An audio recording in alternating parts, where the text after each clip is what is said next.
Okay, so next, dear students, we are going to start our lecture number 2. Obviously हम unit number 10 को ही discuss कर रहे हैं. इसमें हम डिस्कस करेंगे जी फीमेल रिप्रोडक्टिव सिस्टम और फीमेल रिप्रोडक्टिव साइकिल को. ठीक है जी. So female reproductive system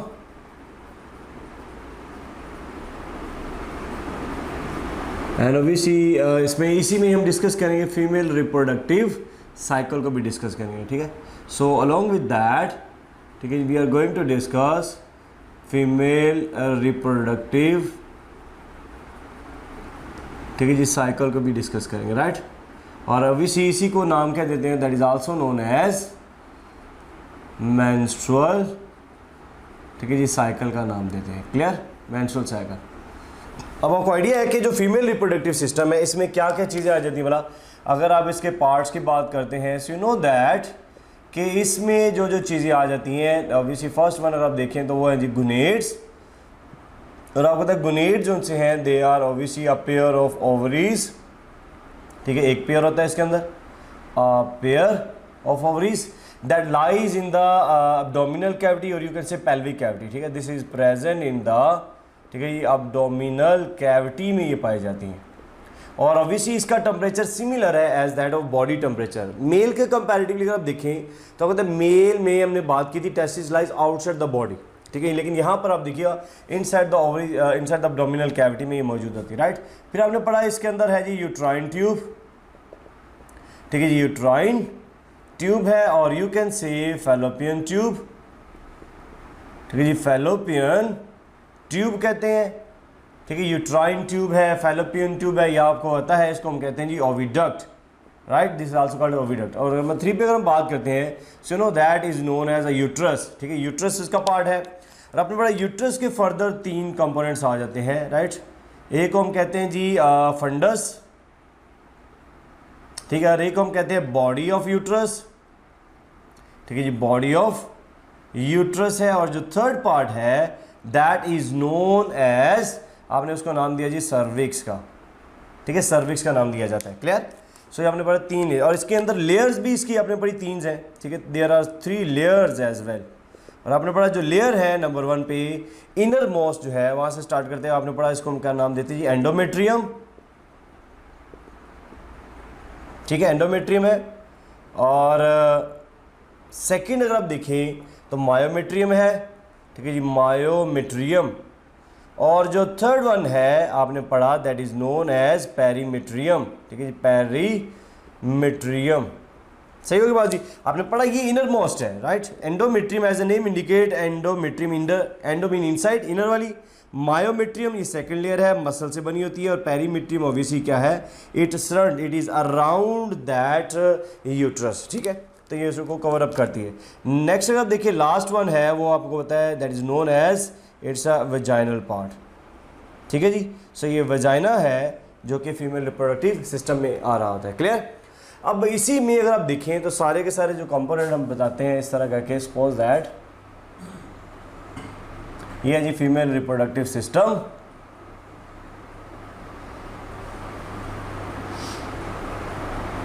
in this way, so this one is a female reproductive system.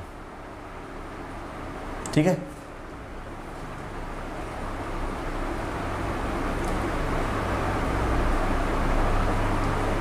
in this way.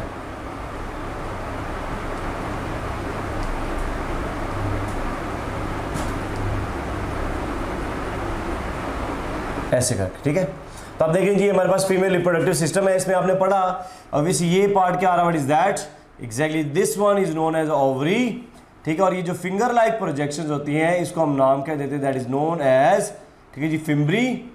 ये जो पार्ट है you know that it is called as oviduct, या अभी हमने इसको नाम दिया फैलोपियन ट्यूब, और you can say uterine tube का नाम देते हैं. ठीक है, और ऑब्वियसली ये जो पार्ट आ रहा है सारे का सारा, दिस पार्ट, इसको हमने नाम दिया हुआ है, this is called as what, तो आपने पढ़ा इसको हम नाम देते हैं जी यूट्रस का. ठीक है, और यूट्रस में अगर आप देखें तो हमारे पास ये 3 इसकी लेयर्स आ जाती हैं इस तरह करके. ठीक है, so there are 3 layer. Innermost जो लेयर है अभी हमने बात की इसके ऊपर. ठीक है जी, सो यहाँ पर इसको मेंशन कर लीजिए ओवरी, करेक्ट. ओके ये जो पार्ट है innermost layer that is known as endometrium, ठीक है जी, एंडोमेट्रियम इसको हम नाम दे रहे हैं, क्लियर। और ये जो सेकंड लेयर है, this second layer is known as what, that is known as, ठीक है जी, that is known as myometrium, ठीक है जी, मायोमेट्रियम का नाम दिया जा रहा है। Obviously the outer most layer is what, ये जो लेयर है, ठीक है, इसको हम नाम देते हैं जी, that is called as a perimetrium, ठीक है जी, पेरीमेट्रियम का इसको हम नाम दे रहे हैं, क्लियर होगी बात जी। और ऑब्वियसली दिस लास्ट पार्ट आपने पढ़ा, इस लास्ट पार्ट को हम नाम क्या देते हैं, this complete part is known as, obviously ये हमारे पास है जी वेजाइनल पार्ट है, ठीक है, this is a vaginal, clear होगी बात भी।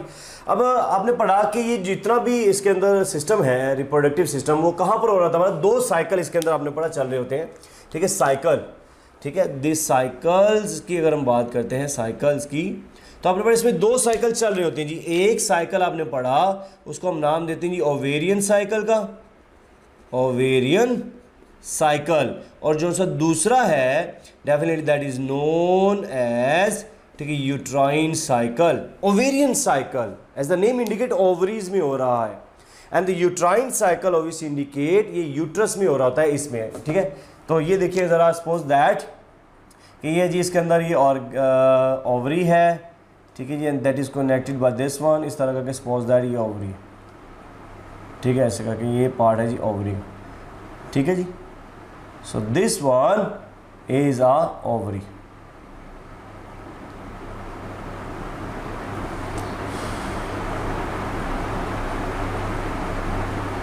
ठीक है जी। सो यहाँ देखिए आपने ये ओवरीज का पार्ट है, और आपने पढ़ा ओवरी के अंदर, ठीक है, there are many follicles, ovary के अंदर आपने पढ़ा देयर आर मैनी फॉलिकल्स होते हैं, ठीक है, दीज आर फॉलिकुलर सेल्स।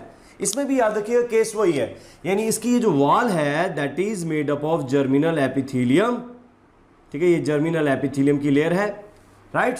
और ये जो जर्मिनल एपिथेलियम की लेयर है, दिस जर्मिनल, ठीक है जी, एपिथेलियम, एपिथेलियम की एक लेयर है। और ऑब्वियसली जर्मिनल एपिथेलियम क्या प्रोड्यूस करेगा बोला, definitely that is going to produce oogonium, ठीक है जी, ओवोगोनियम ये प्रोड्यूस करेगी। और आपने पढ़ा ऑब्वियसली ओवोगोनियम क्या है, this is egg mother cell होगा, राइट, दिस इज एग, ठीक है, ये मदर सेल है, या वो साइट मदर सेल होता है, राइट। तो पहले सबसे पहले देखिएगा वो जेनेसिस को हम समझ लेते हैं कि ओवोजेनेसिस क्या होता है, और ऑब्वियसली ओवोजेनेसिस कैसा प्रोसेस। तो oogenesis mean formation of egg, oogenesis mean, ठीक है जी, फॉर्मेशन ऑफ एग, और यू कैन से ओवम, ठीक है जी बात। अभी हमने बात की स्टार्ट कहाँ से होनी है बोला, definitely will start from germinal epithelium.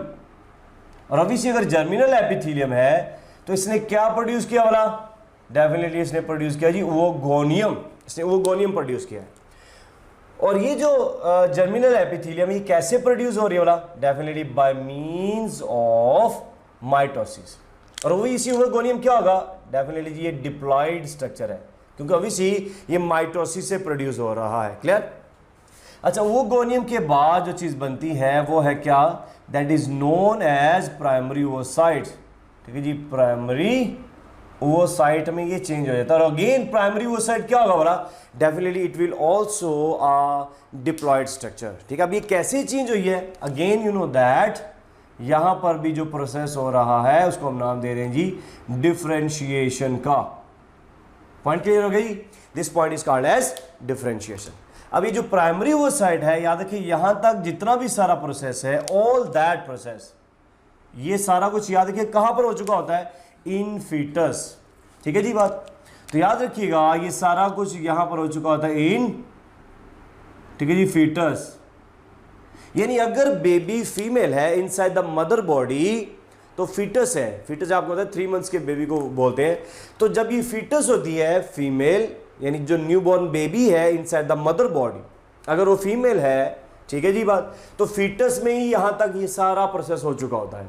And now obviously this will arrest at prophase 1. This will arrest at, ठीक है जी, प्रोफेज 1 के ऊपर आके ना ये अरेस्ट हो जाती है, प्रोफेज 1, सही है बात भी। प्रोफेज 1। तो ये इंपॉर्टेंट यहाँ पे एमसीक्यूज है कि primary oocyte will arrest at dash phase. कौन सा फेज आएगा वाला? तो which it's called as prophase 1। सही है।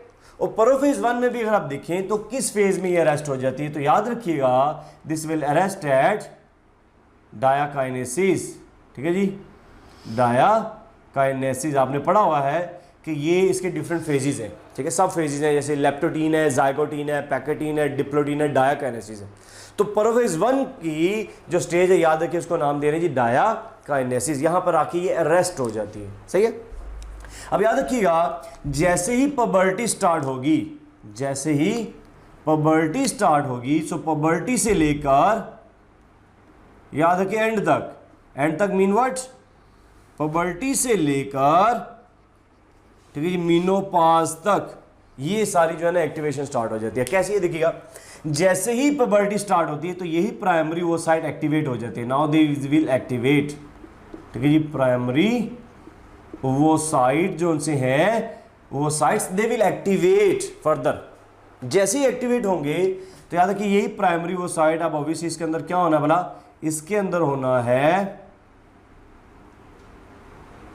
इसके अंदर क्या होना वाला? आपने पढ़ा इसमें जो प्रोसेस हो रहा है that is known as meiosis 1। ठीक है जी, मियोसिस 1 इसको नाम दिया जा रहा है। क्लियर? तो अगेन वही सवाल है कि meiosis 1 takes place in which cells? तो आप देखिए किस में हो रहा है वाला? प्राइमरी oocytes में हो रहा होता है। क्लियर? अच्छा जी, तो आप देखिए इस केस में कितने सेल प्रोड्यूस होंगे? ऑब्वियसली 2 सेल प्रोड्यूस होते हैं। एक को हम नाम क्या देते हैं वाला? एक को हम कहते हैं जी सेकेंडरी oocytes। ठीक है जी, सेकेंडरी oocyte का नाम देते हैं। और ऑब्वियसली एक जो चीज बनती है उसको हम कहते हैं जी फर्स्ट पोलर बॉडी बनती है। Right, first polar body. Is that clear? और याद रखिएगा यहां पर होती है अनइक्वल साइटोकाइनेसिस। ठीक है जी, अनइक्वल साइटोकाइनेसिस हो रही होती है। अनइक्वल साइटोकाइनेसिस मींस कि ये इक्वली डिवाइड नहीं होती। इस तरह देखिए, सपोज करें आपके पास एक सेल था, ये सेल आप याद रखिए इस तरह करके अनइक्वली डिवाइड हो जाते हैं इन दिस वे। क्या आप देखिए एक सेल बड़ा है और एक छोटा है, लेकिन है ये भी हैप्लॉइड, है ये भी हैप्लॉइड, क्योंकि आपने पढ़ा सेकेंडरी oocyte क्या होते हैं हमारा? Obviously secondary oocytes they are haploid cells, they are haploid cells. Point clear हुआ? पोलर बॉडी भी आप देखा कि ये भी हैप्लॉइड स्ट्रक्चर बन रही है इसके अंदर। Right, this one. इसको हम कहते हैं अनइक्वल साइटोकाइनेसिस, कि इक्वली साइटोप्लाज्म जो है वो डिस्ट्रीब्यूट नहीं हुआ। इससे क्या होगा? इससे होगा कि जो फर्स्ट पोलर बॉडी ये वाली बन रही है, दिस फर्स्ट पोलर बॉडी, इसमें थोड़ा साइटोप्लाज्म है, थोड़े न्यूट्रिएंट्स हैं। दैट्स वाई चूंकि न्यूट्रिएंट्स ही कम होते हैं इसलिए याद रखिए ये पोलर बॉडी जो है ना ऐसा ऐसा डिस्कार्ड हो जाती है।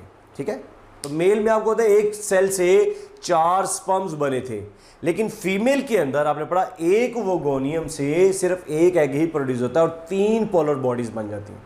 ठीक है, और वो तीनों पोलर बॉडीज डिस्कार्ड हो जाती हैं। रीजन मैंने आपको बता दी, because of what? Unequal cytokinesis से हो रही होती है। पॉइंट समझ आ गया? ओके जी, अब याद रखिए जो सेकेंडरी oocyte है this will arrest. Now this secondary oocyte आपने पढ़ा this will arrest eight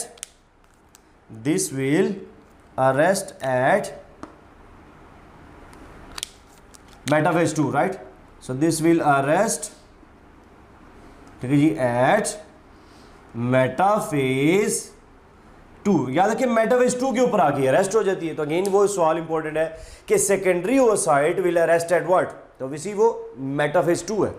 secondary oocytes complete it's meiosis 2 when?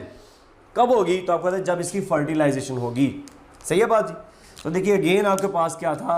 ये था जी primary oocyte and this is arrested at metaphase 2 के ऊपर, ये अरेस्टेड ही है।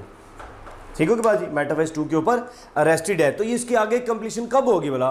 अनलेस और अनटिल इट इज फर्टिलाइज्ड। अब जरा गौर से बात सुनिएगा, याद रखिए जब स्पर्म इसके साथ आके लग जाता है इन दिस वे, ये सपोज करें जी स्पर्म आके लग गया। राइट, स्पर्म आके लग गया है तो इट मींस व्हाट? ऑब्वियसली जैसे ही स्पर्म आके लग गया है तो डेफिनेटली बात है इसको हम कहेंगे फर्टिलाइजेशन होगी। राइट, सो ये क्या प्रोसेस हो रहा है बोला? This is called as fertilisation का नाम देंगे इसको। क्लियर होगी बात? फर्टिलाइजेशन इसको कहते हैं। और ये जो फर्टिलाइजेशन हुई है, याद रखिए आप इस केस में, यानी जैसे ही स्पर्म आके एग के साथ अटैच हुआ है। अच्छा, यहाँ पे कुछ टेक्निकल टर्म है, ध्यान से सुनिएगा। जनरली हम एग और ओवम की जो बात करते हैं ना, एग और ओवम, ये पूरे किंगडम एनिमिलिया के लिए है। लेकिन अगर आप इसको थोड़ा सा स्पेसिफाई करें तो जैसे ही स्पर्म आके सेकेंडरी ओसाइट के साथ लगता है, तो याद है कि इसके लिए वर्ड हम यूज करते हैं ovum. Now this is called as ovum का इसको नाम देते हैं। दोबारा से सुनिएगा, जैसे ही स्पर्म इस एग के साथ अटैच होता है तो इसको कहते हैं ओवम। ठीक है की बात? अब याद रखिए दोनों का साइटोप्लाज्म आपस में ना मिक्स होता है। ये देखिएगा, दोनों जो है इस तरह करके साइटोप्लाज्म इनका क्या होता है वाला, मिक्स हो जाता है। जाहिर सी बात इसका भी साइटोप्लाज्म आएगा। ये देखिए साइटोप्लाज्म आ गया, और अभी इसका भी साइटोप्लाज्म क्या हो रहा है वाला, मिक्स हो रहा है। जैसे ही साइटोप्लाज्म मिक्स होगा तो याद रखिए इस केस में हम इसको कहते हैं जी, now it is called as egg. ठीक होगी बात? Now it is called as egg. Egg का वर्ड हम यूज करते हैं। ठीक है, जैसे ही साइटोकाइनेसिस हुई, ठीक है, यानी आपस में साइटोप्लाज्म दोनों का मिक्स हुआ, फ्यूज हो गया, तब इसको हम कहते हैं जी एग। पॉइंट क्लियर हो गया? अब ऑब्वियसली दोनों का न्यूक्लियस अभी बाकी है। न्यूक्लियस जब फ्यूज कर जाते हैं तो ऑब्वियसली वो क्या बन जाता है वाला, definitely that is going to form what, वो तो डिप्लॉयड स्ट्रक्चर बन जाएगी ना अभी। तो आप देखिए डिप्लॉयड स्ट्रक्चर है, और जो डिप्लॉयड स्ट्रक्चर होती है, you know that it's called as a zygote structure. Point समझ आ गया? तो इस तरह सारा ये जो प्रोसेस है, इसको हम क्या कह रहे हैं बोला, ये चलता रहेगा जी from puberty to what, obviously menopause. अगर फर्टिलाइजेशन होती है तो बर्थ स्टार्ट, और अगर ऑब्वियसली फर्टिलाइजेशन नहीं होती तो इसका नाम क्या देते हैं बोला, this is called as secondary oocyte का नाम देते हैं। Point clear? तो याद रखिएगा यहां तक का जो स्टेप है, यानी सेकेंडरी ओसाइट तक, ये सारा प्रोसेस जो है ना सेकेंडरी ओसाइट तक, ये कहां पर हो रहा था बोला, इनसाइड दिस ओवरी। तो आपने देखा स्टार्ट हमने कहां से लिया था, जर्मिनल एपिथेलियम से। इसने क्या प्रोड्यूस किया, ओवोगोनियम, और ओवोगोनियम के सराउंडिंग में क्या चीजें आ जाती है बोला, obviously these are what, follicular cells. तो आपने देखा ये हमारे पास पड़े हुए जी, these are known as, obviously ये हमारे पास है जी फॉलिक्यूलर, ये सेल्स पड़े हुए। ठीक है, और आपने पढ़ा कि फॉलिकुलर सेल्स को कौन आके एक्टिवेट करता बोला, डेफिनेटली इट इज FSH। तो FSH आपने पढ़ा कि इन फॉलिकुलर सेल्स को जो ना एक्टिवेट करता है, but only a few follicular cells continue to grow while the rest of the follicles will deteriorate, वो डिस्ट्रॉय हो जाते हैं। और आपने पढ़ा अगर इनमें से जो रिमेनिंग जो है, जब वो डेड हो जाते हैं, ठीक है, रिमेनिंग दे डिस्ट्रॉय, ठीक है, रिमेनिंग जो है वो डिस्ट्रॉय हो जाएंगे। और इस प्रोसेस को हम क्या कहते हैं बोला, definitely that is known as, ठीक है जी, फॉलिकुलर, ठीक है, एट्रीशिया का नाम देते हैं। राइट, फॉलिकुलर एट्रीशिया उसको बोलते हैं। तो आपने देखा कि इसमें सिर्फ few follicles will continue to grow. What does it mean, किसमें सिर्फ ये देखिए थोड़े से ग्रो होंगे, उनमें से भी याद रखिएगा only one will enlarge and form a mature one. ठीक है, तो आप देखिएगा इसमें से ये मैच्योर फॉलिकल हो रहा है, इसको हम कहते हैं ग्रोइंग फॉलिकल। और इसके अंदर क्या मौजूद है, definitely they have what, this is the oogonium, या ऑब्वियसली ओवोगोनियम के बाद प्राइमरी ओवोसाइट्स बन जाएंगे इसके अंदर। पॉइंट क्लियर हो गया? अब जब ये ग्रो कर रहे होते हैं तो याद रखिएगा इसको हम कहते हैं growing follicle. So this one is known as, ठीक है जी, ग्रोइंग फॉलिकल का नाम देते हैं। सही है, और जब ये मैच्योर हो जाते हैं तो आपने पढ़ा once that will get mature, ठीक है जी, ये मैच्योर हो गया, आप देखिए, so this will get mature one. ठीक है, और मैच्योर के अंदर क्या प्रोड्यूस हो चुके होते हैं बोला, obviously this is the secondary oocyte now. ठीक है, दिस इज सेकेंडरी ओसाइट, यानी कि ये आपने देखा ओवोगोनियम इसके अंदर बना था, ओवोगोनियम में फिर क्या हुआ बोला, प्राइमरी ओसाइट बने, प्राइमरी ओसाइट से फिर क्या बन चुके बोला, सेकेंडरी ओसाइट्स। और ये किस में बन चुके हैं बोला, ऑब्वियसली जी ये जो है इसको हम कहते हैं क्या बोला, दैट इज नोन एज, ठीक है जी, मैच्योर फॉलिकल, हम इसको कहते हैं मैच्योर फॉलिकल, या इसको हम क्या बोलते हैं बोला, this is also called as, ठीक है जी, ग्राफियन, इसको हम फॉलिकल भी कहते हैं। Right, Graafian follicle. So mature follicle also known as Graafian follicle. Clear होगी बात? और आपने पढ़ा ग्राफियन फॉलिकल जो सा है एक हार्मोन प्रोड्यूस करना शुरू कर देता है जी, और इस हार्मोन का नाम क्या, ये देखिए ग्राफियन फॉलिकल है, और ये एक हार्मोन प्रोड्यूस करना शुरू कर देता है। और ऑब्वियसली इस हार्मोन का नाम क्या वाला, इस आपने पढ़ा हार्मोन का नाम है oestrogen, right. So this is going to produce what, आपने देखा जी ये प्रोड्यूस कर रहा है, ठीक है जी, एस्ट्रोजन। सही होगी बात भी। और आपको पता है एस्ट्रोजन का काम क्या होता है वाला, आपने पढ़ा जो एस्ट्रोजन है, एस्ट्रोजन ये दो काम करता है जी। एक तो उसकी थिकनिंग करेगा, ठीक है, यूट्रस की इस एंडोमेट्रियम की वॉल को क्या करेगा वाला, इसकी थिकनिंग करेगा। इसका काम होता है जी थिकनिंग करना, और साथ में ऑब्वियसली क्या करना वाला, वास्कुलराइज करना। और ये किसको किया जा रहा है वाला, ऑब्वियसली जी ठीक है, मेट्रियम की हम बात कर रहे हैं, एंडोमेट्रियम। और ऑब्वियसली एंडोमेट्रियम किसकी वॉल है वाला, डेफिनेटली यूट्रस की वॉल का नाम दिया जा रहा है। क्लियर होगी बात भी। तो अब देखिए यहाँ पे अब क्या सिचुएशन बनेगी। अब यहाँ पर आपने देखा कि FSH का जो लेवल है, ठीक है जी, FSH इसका लेवल जो सा है ये लो हो जाएगा, और यहाँ पर जो एस्ट्रोजन है, ठीक है जी, एस्ट्रोजन उसका लेवल क्या हो जाएगा वाला, उसका लेवल हाई हो जाता है। सही होगी बात। क्योंकि देखे ना FSH का काम क्या था वाला, FSH का काम था फॉलिकुलर सेल्स को एक्टिवेट करना, और वो एक्टिवेट होके मेच्योर हो चुके हैं। इसका मतलब FSH का अब काम खत्म हो गया है, फॉलिकुलर स्टिमुलेटिंग सेल, ठीक है, फॉलिकुलर स्टिमुलेटिंग हार्मोन। तो FSH का लेवल हो गया कम, अब किसका लेवल बढ़ रहा है, एस्ट्रोजन का लेवल बढ़ चुका होता है। क्लियर है। और ये जो है याद रखिएगा, दिस विल प्रोवाइड व्हाट, याद रखिएगा ये जो सा है ये प्रोवाइड करता है एक अदद स्टिमुलस, ठीक है जी। और ये स्टिमुलस किसको मिलता है भला, obviously it will moves towards females brain. और फीमेल ब्रेन में क्या चीज है रिसीव करेगा इसको भला, ऑब्वियसली जी हाइपोथैलेमस इसको जो सा है वो रिसीव करता है। और हाइपोथैलेमस जो सा है आपने पढ़ा किसको एक्टिवेट करेगा भला, डेफिनेटली जी ये एक्टिवेट करता है एंटीरियर लोब को, ठीक है जी, एंटीरियर लोब। और आपने पढ़ा एंटीरियर लोब क्या प्रोड्यूस करना शुरू कर देता है फिर, definitely it is going to produce LH, that is obviously luteinising hormone, ठीक है जी, LH ल्यूटिनाइजिंग हार्मोन। और फिर यही ल्यूटिनाइजिंग हार्मोन है जब देखिएगा यहां से आएगा ब्लड के जरिए से, और ये आकर क्या करेगा बोला, ये इसको आकर इसमें से इसको ब्रेक करेगा। ठीक होगी बात। तो जैसे इसको ब्रेक करेगा तो इसमें से क्या निकल आएगा वाला, डेफिनेटली बात है जी, इसमें से जो चीज निकल आती है, ठीक है, वो क्या वाला, ये देखिए इसमें से जो चीज निकली है वो आप देखिए इस तरह करके बन जाते हैं, ये स्ट्रक्चर, ये ब्रेक होगी, और इसमें से क्या निकल आया भाई, ऑब्वियसली जी इसमें से जो चीज निकली है वो ये है जी एग। और बेसिकली क्या चीज निकली है बोला, actually this is a secondary ओवोसाइट। ये क्या चीज इसमें से निकली बोला, दिस इज कॉल्ड सेकेंडरी। और इसको नाम क्या देंगे बोला, definitely that process is known as ovulation का इसको नाम देते हैं। क्लियर होगी बात, ओव्यूलेशन।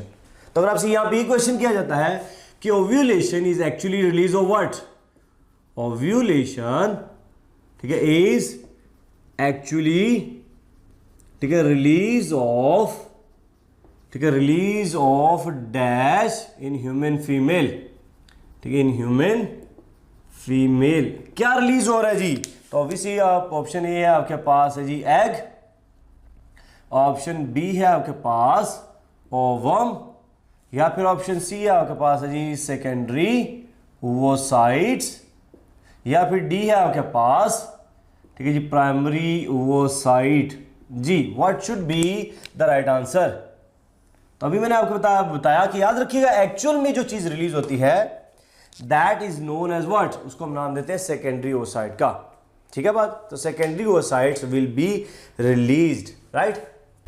तो अब देखा जी कि याद रखिए सेकेंडरी ओवोसाइट का रिलीज होता है, इसको नाम देते हैं ओव्यूलेशन का। देखें ना, अब आपको पता है ओव्यूलेशन कहां पर ये रिलीज हो रहा है, ये भी इंपॉर्टेंट सवाल है। तो अगर आपसे ये क्वेश्चन किया जाता है कि ड्यूरिंग ओव्यूलेशन, ड्यूरिंग ओव्यूलेशन, ठीक है जी, secondary oocyte, secondary oocyte is released into what, is released into dash. कहां पर रिलीज हो रहा है बोला, तो याद रखिए ऑप्शन ए जी आपके पास ये रिलीज हो रहा है इनसाइड द ओवरी, या फिर बी है आपके पास ओविडक्ट में, या फिर सी है आपके पास यूट्रस में, या फिर डी है आपके पास अब्डोमिनल कैविटी के अंदर।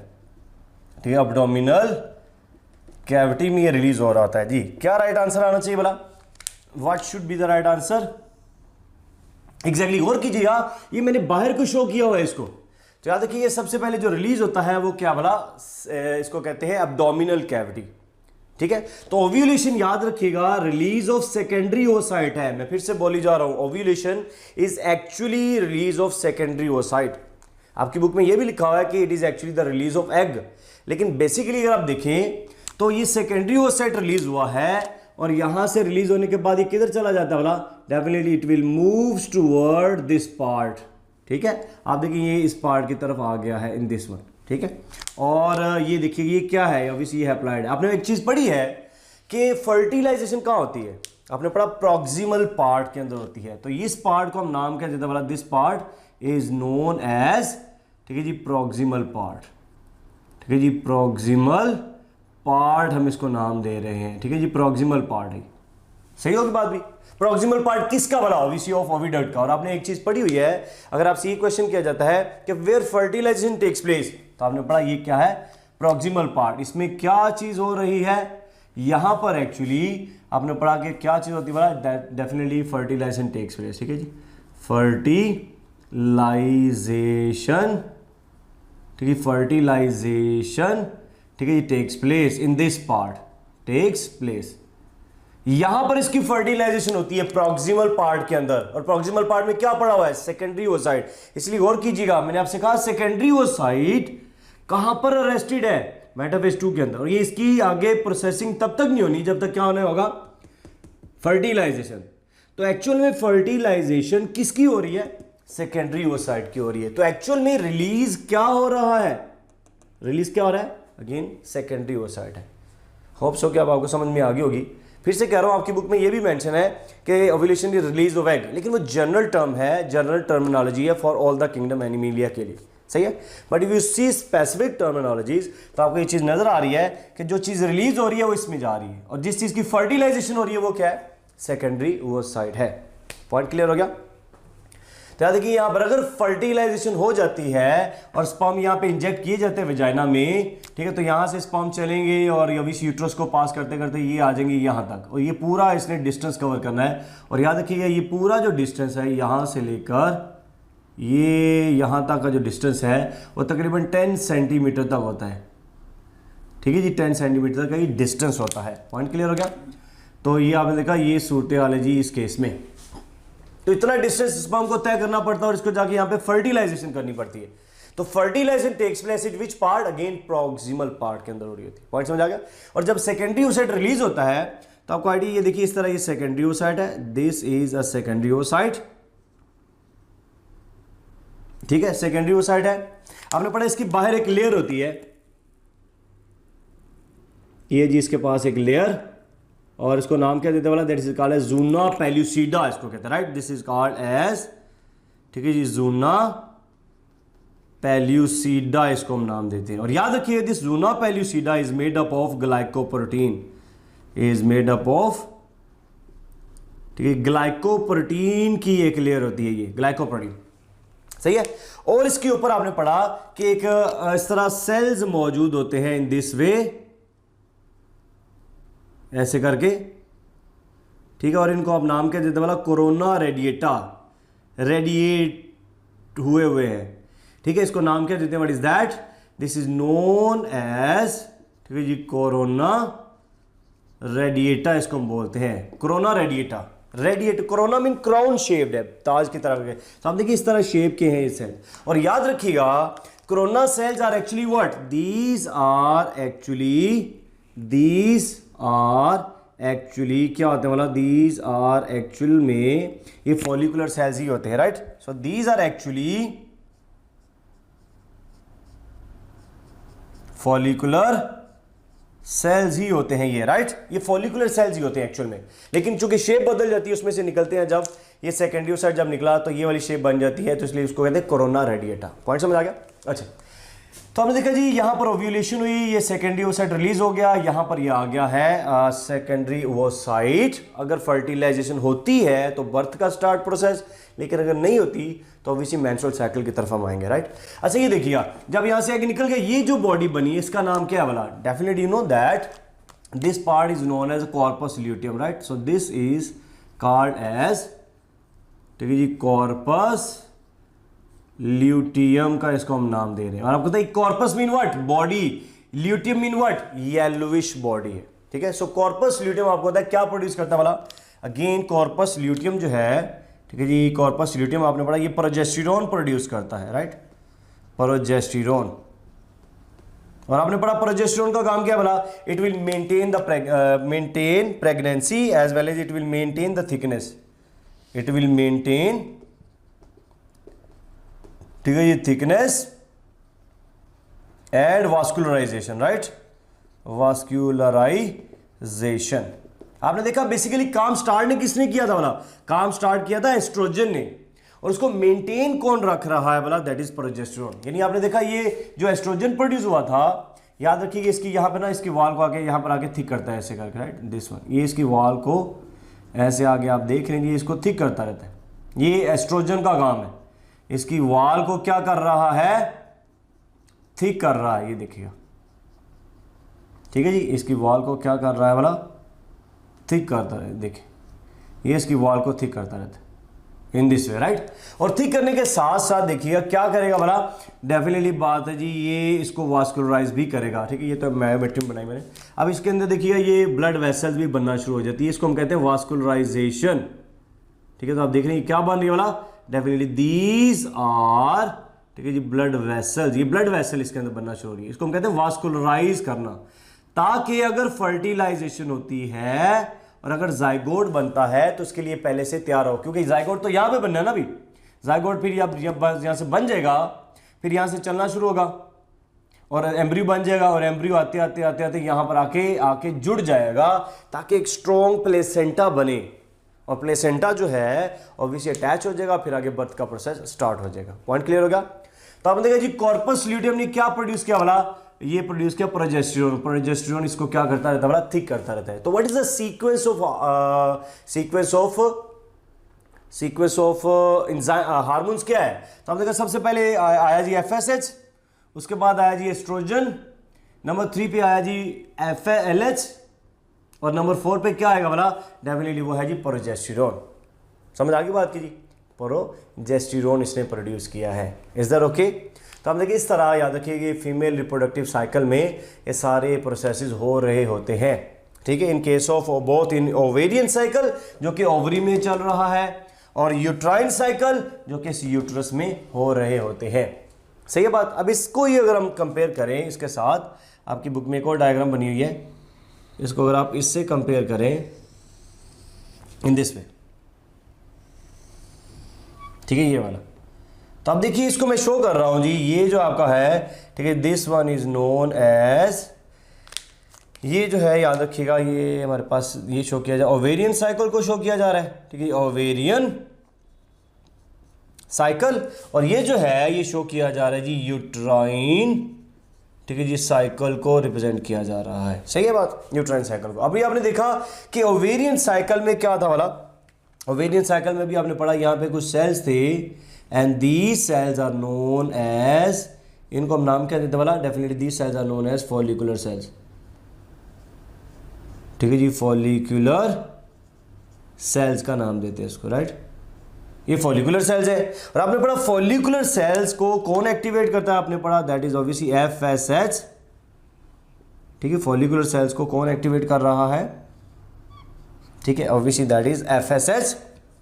यहां पे आगे देखा जी FSH ने आके इनको एक्टिवेट किया, और FSH ने जैसे एक्टिवेट किया तो वही सारा जो हमने अभी पढ़ा था वो सारा सूरत चलना शुरू हो जाएगी। तो यहाँ पे आपने देखा कि फॉलिकुलर सेल ग्रोइंग कंडीशन में आ जाते हैं, और ग्रोइंग कंडीशन से इनके अंदर क्या बनना शुरू हो जाती है, व्हाट इज दैट, ये बन गया जी प्राइमरी ओसाइट, ऑब्वियसली ऐसा ऐसा सेकेंडरी ओसाइट बन जाएगी, और फिर आप देखिएगा ये क्या बन गया भला, definitely that is going to form mature follicle, ये बन गया जी मैच्योर फॉलिकल, और ऑब्वियसली इसके अंदर क्या मौजूद है वाला, व्हाट इज दैट, ये है जी सेकेंडरी ओसाइट, ठीक है, ये secondary ओवोसाइट। So what is this? Obviously this one is a mature follicle, ठीक है जी, मैच्योर ये फॉलिकल बन चुका है और इसके अंदर क्या बना? सेकेंडरी ओवोसाइट है। पॉइंट समझ आ गया? और आपको पता है जैसे ही ये मैच्योर होना शुरू हो जाता है तो ऑब्वियसली इसकी वाल देखिए यहां से ना ये थिक होना शुरू हो जाती है। ये देखिए इसकी वाल यहां से ये थिक हो रही है, इसकी वाल, ठीक है, ये यहां पे थिक होना शुरू हो जाती है, राइट। तो आप देखिए इसकी वाल जो है ना, ये किसकी वाल थिक हो रही है? ऑब्वियसली यूट्रस की वाल, जैसे मैंने इधर शो किया था, ये यूट्रस की वाल आप देखिए थिक हो रही है, सही है। तो जैसे जैसे वॉल इसकी थिक हो रही होती है तो ऑब्वियसली इसका मतलब क्या है कि ये जो मैच्योर फॉलिकल सेल्स है ये क्या प्रोड्यूस कर रहे हैं? वाला definitely that is going to produce estrogen. तो याद रखिए यहां पर कौन सा हार्मोन डोमिनेंट है? ऑब्वियसली जी यहां पर एस्ट्रोजन जो सा है, ठीक है, वो डोमिनेंट है, यानी वो ज्यादा है, और जो कम है वो क्या है? वाला ऑब्वियसली वो है FSH है। बात समझ आ गई? यानी FSH का लेवल कम है और ऑब्वियसली एस्ट्रोजन का लेवल ज्यादा है, इसीलिए तो इसकी थिकनिंग होना शुरू हो रही है, ठीक है। और आपने पढ़ा जैसे ही FSH का लेवल कम हुआ और एस्ट्रोजन का लेवल ज्यादा हुआ तो इसने किसको एक्टिवेट करना? वाला हाइपोथैलेमस को उसने एक्टिवेट करना है, इंटीरियर लोब को, और उसने LH प्रोड्यूस करना है। और ये जो LH है इसने क्या काज करवाना? वाला ओव्यूलेशन। तो आप देखिए यहां से ये ओव्यूलेशन होगी इन दिस वे, ये जी क्या रिलीज हो गया यहां से? वाला ऑब्वियसली ये एग रिलीज हो चुका है, दिस वन, यानी सेकेंडरी ओवोसाइट। और इसी को नाम हमने क्या दिया? वाला डेफिनेटली जी इसको हम नाम दिया जी ओव्यूलेशन का, ठीक है। और नॉर्मल केस के अंदर आप देखिए तो ये ओव्यूलेशन किस डेज में हो रही होती है? वाला ये हो रही होती है जी एग्जैक्टली 14 डेज के अंदर हो रही होती है, राइट, 14 डेज में। तो आप देखें उससे पहले पहले क्या हो रहा है? वाला ये यूट्रस की वाल आपने देखा थिक हो चुकी है और इसके अंदर क्या बन चुकी है? वाला व्हाट इज दैट? डेफिनेटली जी इसके अंदर जो चीज़ बनी है वो है जी ब्लड वेसल्स, राइट। ये आगे जी ब्लड वेसल्स बन चुकी होती है। बात समझ आ गई जी? ये ब्लड वेसल्स बन चुकी हैं। तो आप देखिए इसको हम कहते हैं जी थिकनिंग एंड वास्कुलराइजेशन, ठीक है, थिकनिंग एंड वास्कुलराइजेशन किसने की? वाला ऑब्वियसली एस्ट्रोजन ने की है। और इस फेज को आप नाम क्या देते हैं? वाला this phase is called as proliferative phase, ठीक है जी, फिरेटिव फेज का नाम देते हैं उसका, प्रोलिफरेटिव फेज कह रहे हैं इसको। क्लियर होगी बात जी? प्रोलिफरेटिव फेज, ओके ओके जी। प्रोलिफरेटिव फेज में आपने देखा ये सारा सूरत हाल, और ये क्या बन चुका है? बड़ा obviously this one is going to form what? ये आपने देखा ये जो चीज बनी है इसको हम नाम क्या देते हैं? बड़ा कॉर्पस ल्यूटियम, राइट। ये आप देखिएगा ये क्या बन चुका है? बड़ा ये आपने देखा ये ग्रैंड्यूलर, ठीक है जी, येलोविश बॉडी बन चुकी है और इसको आपने नाम दिया जी कॉर्पस ल्यूटियम का, right. So this one is obviously corpus luteum है। और आपने अभी मैंने बताया कॉर्पस ल्यूटियम का काम क्या है? Corpus luteum will produce progesterone, और प्रोजेस्टेरोन का काम होता है इसको मेंटेन रखना, इसकी थिकनिंग और वास्कुलराइजेशन को। आपने देखा ये थिक किया किसने है? एस्ट्रोजन ने किया था, इसको थिक किया और वास्कुलराइज किया है। और ऑब्वियसली फिर ये क्या करेगा? वाला उसको 28 डेज तक, यहाँ पे क्या जा रहा है? वाला 28 डेज यहाँ तक इसको याद रखिए थिक ही रखता है, इस तरह मेंटेन रखता है। आप देख रहे हैं इस तरह की मेंटेन, सही होगी बात भी, ये इस तरह मेंटेन रख रहा है। और ऑब्वियसली इसके अंदर आपको क्या नजर आएंगे? बोला ये है ब्लड वेसल्स, ठीक है जी। तो आप देखिए थिकनिंग और वास्कुलराइजेशन को मेंटेन रख रहा है। So these are the blood vessels, ठीक है, ये इस तरह मेंटेन करके रखे हुए इसने। So these are blood vessels, right. ये आपने देखा इसकी थिकनिंग और इसकी वास्कुलराइजेशन को मेंटेन रख रहा है कौन? Obviously this yellowish body. और ये येलोविश बॉडी क्या कंटिन्यूसली प्रोड्यूस कर रहा है? वाला ऑब्वियसली प्रोजेस्टेरोन। बात समझ आ गई? और अगर आपसे यहाँ पे ये क्वेश्चन किया जाता है कि यहाँ पर कौन सा हार्मोन डोमिनेंट है, तो आप देखिएगा यहाँ पे जो सा हार्मोन डोमिनेंट है वो ऑब्वियसली प्रोजेस्टेरोन है। तो यहाँ पर क्या है?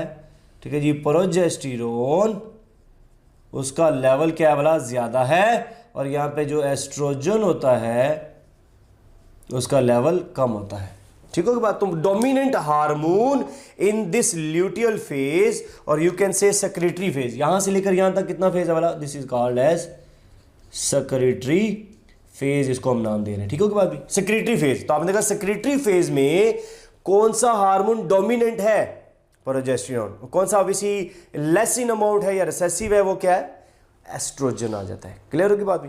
अब आपने देखा कि जैसे ही ये कॉर्पस ल्यूटियम जो सा है ये डिग्रेड होता है, तो आपने देखा ये इस तरह बन जाती है स्ट्रक्चर, या दिस वन, और इसको हम नाम क्या देते हैं, this is called as corpus albicans. Corpus albicans कहते हैं उसको, राइट। कॉर्पस एल्बिकेन, एल्बिकेन किसको कहते हैं बोला, एल्बिनो, वाइट के लिए है।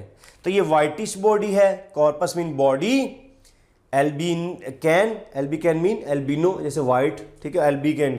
सो ये वाइटिश बॉडी है, और ये क्या है, corpus mean body, luteum mean yellow, ये येलोइश बॉडी होती है।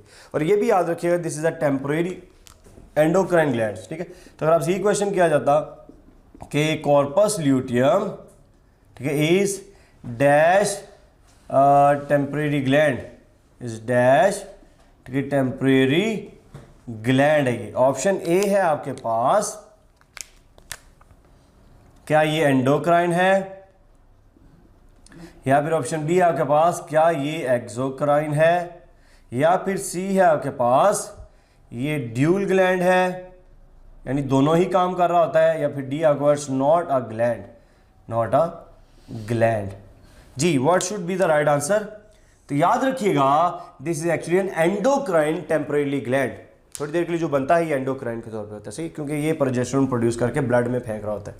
तो ब्लड से आगे आपने देखा ये यूट्रस की वाल के ऊपर आगे इसको थिक करता रहता है। अच्छा, जैसे ही 28 डे स्टार्ट होता है ना भाई, तो अब ये देखिएगा कॉर्पस ल्यूटियम क्या हो गया, कॉर्पस ल्यूटियम डिग्रेड हो गया है, कॉर्पस एल्बिकेन बन गया। और ऑब्वियसली अगर कॉर्पस एल्बिकेन बना है तो प्रोजेस्टेरोन प्रोड्यूस नहीं होगा, सही है, प्रोजेस्टेरोन प्रोड्यूस नहीं होगा तो इसकी वाल मेंटेन नहीं रहेगी, और इस तरह ये वाल जो है टूटना शुरू हो जाती है, देखिएगा, ठीक है, आप देखिए ये टूटना शुरू होगी, सही है। और टूटते तो यहाँ से देखिए ये क्या हो गया बोला, ये आ गया, ये इस तरह वाल ये टूटी, तो आगे क्या स्टार्ट हो गया बोला, ये पहला दिन स्टार्ट हो गया, 28 डे से फर्स्ट डे जो है स्टार्ट हो गया।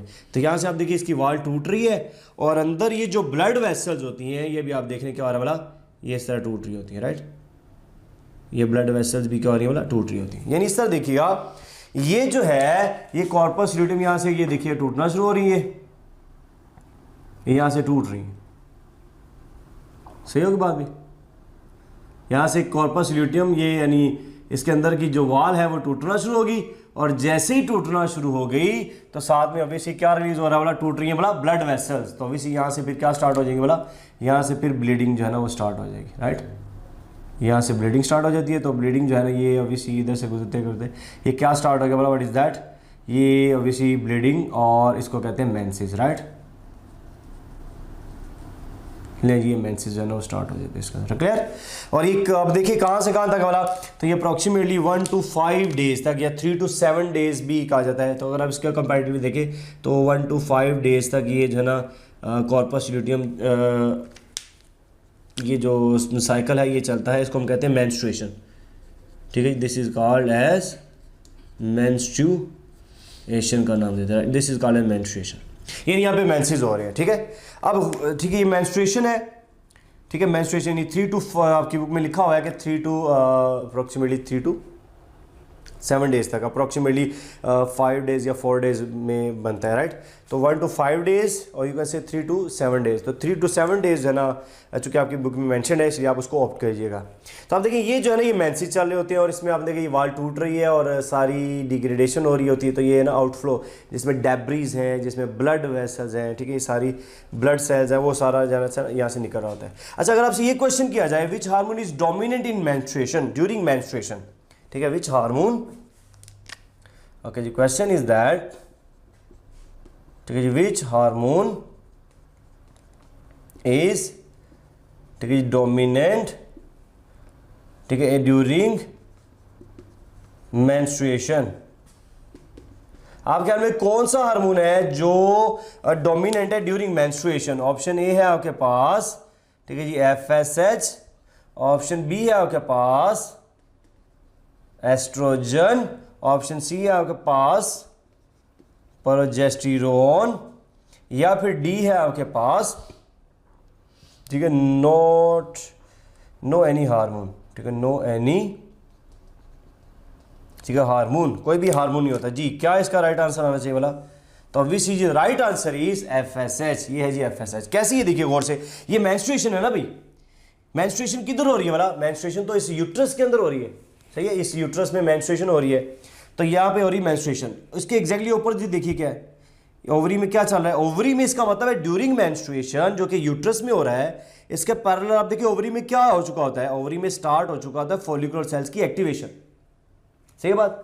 और दोबारा सुनिएगा, मेंस्ट्रुएशन कहां पर चल रहा है वाला, इस यूट्रस की वाल में, और इसके पैरेलल आप देखें तो क्या है, ओवरी में ये वाला सारा प्रोसेस दोबारा से स्टार्ट हो चुका होता है। ठीक है, तो आपने देखा इसमें ड्यूरिंग मेंस्ट्रुएशन कौन सा हार्मोन डोमिनेट आपको नजर आ रहा है, FSH नजर आ रहा होता है। क्लियर। फिर आगे ऑब्वियसली वो स्टार्ट हो जाते हैं जी प्रोलिफरेटिव फेज, उसमें फिर आपको होता है एस्ट्रोजन का लेवल ज्यादा, क्यों, क्योंकि आप देखें मैच्योर फॉलिकल्स बन चुके होते हैं, तो मैच्योर फॉलिकल बने उनसे एस्ट्रोजन का लेवल बढ़ा, FSH का लेवल कम हो गया है। सही होगी बात। फिर आपने देखा ओव्यूलेशन हुई, और ओव्यूलेशन में आपने देखा यहां पर क्या रिलीज हो रहा है वाला, डेफिनेटली यहां पर LH हार्मोन जो है ना आता है, LH हार्मोन, राइट। क्लियर होगी बात। तो आप देख लीजिए यहां से लेकर यहां तक का जो फेज है, ये जा रहा फेज, इसको हम नाम क्या देते हैं वाला, this one is called as, इसको हम नाम देते हैं जी फॉलिकुलर फेज। ठीक है जी, फॉलिकुलर फेज हम इसको कह रहे हैं। Why it is called as follicular phase, क्योंकि ऑब्वियसली यहां पे फॉलिकुलर सेल्स हैं, और ऑब्वियसली इससे आगे अगर आप देखें तो क्या है, ये जो सारा फेज है इसको नाम क्या देते हैं वाला, definitely this one is called as luteal phase का इसको नाम दिया जा रहा है। क्लियर। सो ल्यूटियल फेज है, सही बात जी, ल्यूटियल फेज। तो ये आपने देखा ये सूरत हाल इसके अंदर चल रही है जी। अच्छा, अगर आपसे ये क्वेश्चन किया जाए, आपने एक चीज पढ़ी है कि आपने एक चीज ये पढ़ी कि इमोशनल डिस्टर्बेंस की वजह से, या फिर सेक्सुअल डिज़ायर की वजह से, या फिर माल नरिशमेंट की वजह से, हार्मोनल चेंजेस की वजह से ये साइकिल डिस्टर्ब हो सकता है। ज़रूरी नहीं कि 28 डेज का ही हो। ठीक है, आपको पता है 28 डेज का, क्योंकि मेंस्ट्रुअल जो वर्ड है आपने पढ़ा ये मेंसम से है। ठीक है, दिस वर्ड इज फ्रॉम मेंसम, और इसका मतलब यही होता है अप्रोक्सीमेटली 28 डेज या इन अ मंथ, या इसको हम कहते हैं अ मंथ। ठीक है, अ मंथ। तो 28 डेज में आपको ये साइकिल जो है ना वो कंप्लीट हो रहा होता है। क्लियर। तो आपने देखा अगर ये डिस्टर्ब होता है तो याद रखिए ये वाला पोर्शन डिस्टर्ब होगा, ये हमेशा कांस्टेंट रहता है, यानी सेक्रेटरी फेज हमेशा कांस्टेंट रहेगा। क्यों, क्योंकि सेक्रेटरी फेज तभी स्टार्ट होगा जब क्या होगी बोला, ओव्यूलेशन होगी। ओव्यूलेशन के बाद ही ये होगा, और इसमें डिस्टर्बेंस आ सकती है। जैसी ही ओव्यूलेशन होगी उसके बाद फिर सेक्रेटरी फेज स्टार्ट हो जाता है। ठीक है, अगर आपसे क्वेश्चन किया जाता है जी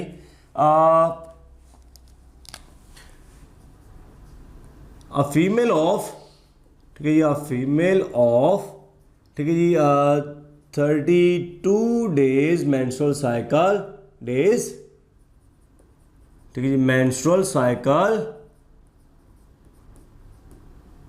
ठीक है, ovulation takes place in, ovulation, ठीक है, takes place in dash day, ovulation takes place in dash days. आपके ख्याल में ओव्यूलेशन कब होगी जी? ऑप्शन ए है आपके पास, ऑप्शन ए जी आपके पास 14 डेज में ही होगी। ऑप्शन बी है आपके पास, ये होती है जी 28 दिन के बाद। ठीक है जी, या फिर ऑप्शन सी है आपके पास, ये होती है जी एग्जैक्टली 18 डेज के बाद। ठीक है, या फिर डी है आपके पास, ये होती है जी 20 डेज के बाद। जी what should be the right answer जी? तो याद रखिएगा, देखिएगा ये आप हमेशा, मैं अभी आपसे मैंने कहा कि सेक्रेटरी फेज चूंकि कांस्टेंट रहता है, सही है, तो ये यहां से 14 से आगे देखिए कितना बनने वाला, 28 डेज। तो इनका अगर आप ले लें जी, इसका डिफरेंस निकालें तो कितना दिन बनेगा वाला, 14 डेज बनेगा। इसका मतलब ही हुआ कि ये जो सेक्रेटरी फेज है, सेक्रेटरी फेज, ये हमेशा कितने डेज का रहेगा वाला, 14 डेज का रहेगा। ठीक है, तो अगर उसने दिया हुआ सपोज 32 डेज, तो you just have to minus it. आप जस्ट क्या करें बोला, आप 32 में से माइनस कर दें जी 14। क्यों 14 माइनस करें? बिकॉज ये सब कांस्टेंट है, ये हमेशा 14 दिन का ही होता है। तो जो मर्जी आपको दे, इसमें आप देखिए क्या बनेगा वाला, 18 आ जाएगा। तो इसमें ओव्यूलेशन कब हो रही है वाला, definitely that will takes place at the 18 days. सही है, पॉइंट क्लियर हो गया? तो याद रखिए कोई भी वो आपको मेंस्ट्रुअल साइकिल का टाइम पीरियड देता है तो you just have to minus 14। आप माइनस 14 कर दें तो आपके पास जो है ना वो क्या निकल आएगा, ओव्यूलेशन का दिन निकल आएगा। सही है। अच्छा जी, अगर आपसे ये क्वेश्चन किया जाता है कि which phase will are parallel with each other, अब देखिए ज़रा गौर से, which phase are parallel with each other, secretory phase, चूंकि ये कांस्टेंट है, सेक्रेटरी फेज किससे पैरेलल जा रहा है, ये देखिए ऊपर ये फेज आ रहा है, ल्यूटियल फेज। इसका मतलब जितना सेक्रेटरी फेज होगा उतना ही क्या होगा वाला, ल्यूटियल फेज। तो याद रखिए हमेशा पैरेलल चलते हैं, यानी अगर ये 14 डेज का है तो ये भी कितने डेज का होगा, ऑब्वियसली ये भी 14 डेज का ही होगा। ठीक है बाजी। अच्छा जी, अगर आपसे ये क्वेश्चन किया जाए कि अच्छा फीमेल ऑफ, ठीक है, फीमेल ऑफ 30 ईयर्स रिप्रोडक्ट 30